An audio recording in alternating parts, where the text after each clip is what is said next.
अस्सलाम वालेकुम वरहमतुल्लाहि वबरकातुहू। जैसा कि आपको मालूम है कि हमने यूट्यूब का एक सिलसिला शुरू किया हुआ है जिसमें हम मुख्तलिफ बीमारियों के बारे में और मुख्तलिफ अद्वियात के बारे में आसान लफ्ज़ों में, आसान सलीस अल्फाज में आपको बताते होते हैं, आपको आगाही देते होते हैं। इसी तरह मोस्ट पेशेंट हमारे पास आते हैं, मोस्टली जो ये सवाल करते हैं कि पेशाब के बाद जो कतरे आते हैं वो कितना एक नुकसानदेह होते हैं और क्या हमें उनका इलाज कराना चाहिए या नहीं। आज डिटेल के साथ मैं आपको बताऊंगा कि ये कितने किस्म के कतरे होते हैं, किस किस कंडीशन में आते हैं और कौन सी कंडीशन में इलाज बहुत ज़रूरी है और कौन सी कंडीशन में किस तरह की एहतियात करनी चाहिए। तो सबसे पहले मैं आपको ये बताना पसंद करूँगा कि पेशाब के कतरे निकलना, सिर्फ पेशाब के कतरे निकलना, उसके लिए जो हम इन्वेस्टिगेशन करते हैं वो हम देखते हैं। सबसे पहले हम स्पाइनल कार्ड को देखते हैं, कोई स्पाइनल कार्ड की, रीढ़ की हड्डी की, कोई मोहरों की बीमारी तो नहीं है। उस सूरत हाल में जब नर्व्स दब जाती हैं उसकी वजह से भी पेशाब के कतरे आते हैं, पहली वजह। दूसरी वजह इसमें यह होती है कि जो वाल्व हैं पेशाब की नाली के वो कम्पिटेंट नहीं रहते, उसकी पेटेंसी कम हो जाती है, उसकी ताकत कम हो जाती है, तो उसकी वजह से भी कतरे आते हैं क्योंकि वो रोक नहीं पाते पेशाब को।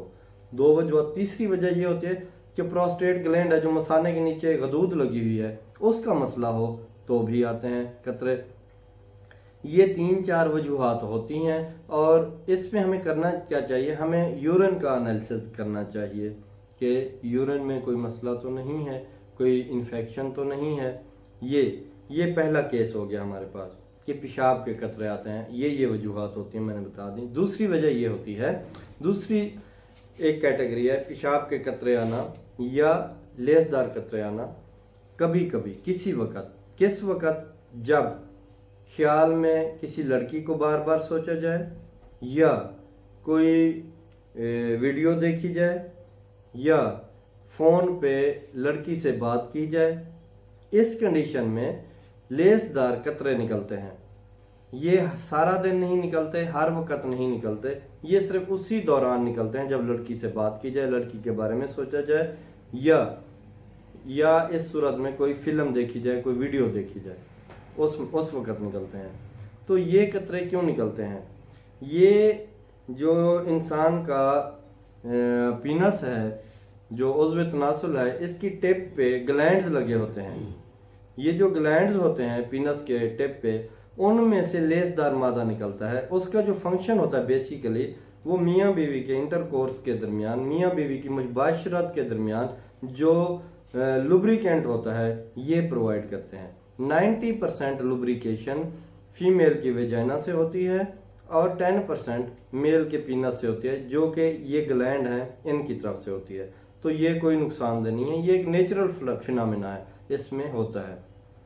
अब तीसरी कैटेगरी हमारे पास जो आती है वो है कि पेशाब के बाद मनी के कतरे। ये इसको हमने, जो पेशाब के बाद मनी के कतरे निकलते हैं लेसदार, तो इसको हमने नोटिस करना है।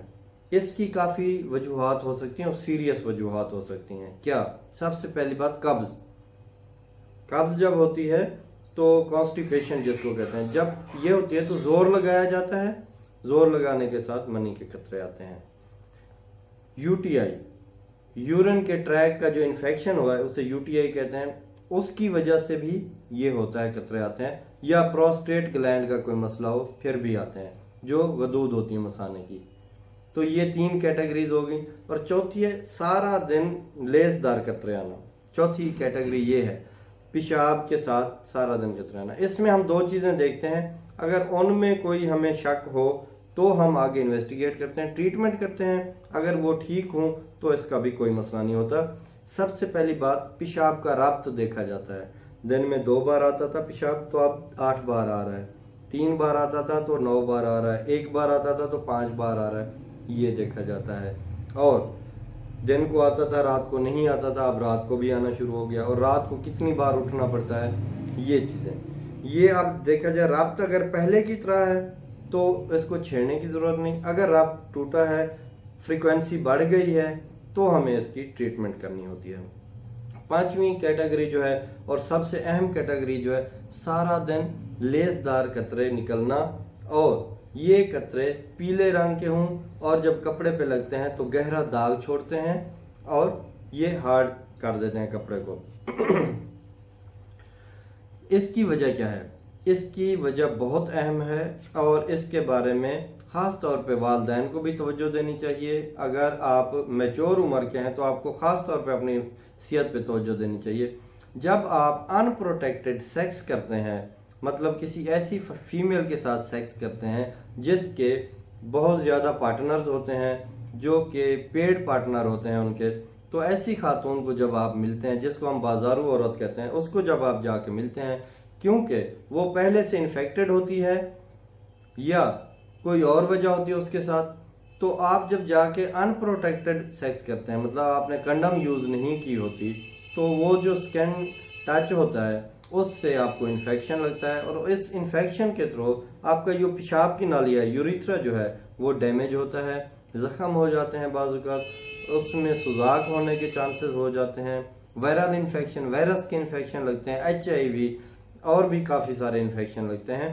उसमें आपकी पेशाब की नाली डैमेज होती है, पीप पड़ जाती है, पस पड़ जाती है और वो पेशाब के साथ भी निकलती रहती है, वैसे भी निकलती रहती है जैसे आपके कपड़े ख़राब होते हैं और उसको आप पीले मनी के कतरे कहते हैं। वो मनी नहीं होती, बेसिकली वो पस होती है जो निकल रही होती है। इसकी ट्रीटमेंट बहुत ज़रूरी होती है और जितनी जल्दी हो सके उसकी ट्रीटमेंट करवाई जाए। ख़ास तौर पे वो उसको, बल्कि आप कल्चर करवाएं पेशाब का, और जो भी बैक्टीरिया हो, जो भी आए उसमें आपका ऑर्गेनिज्म, उसके अगेंस्ट आप एंटीबायोटिक्स दें, उसके अगेंस्ट आप एंटीवायरल थेरेपी करें और इससे जान छुड़वाएं।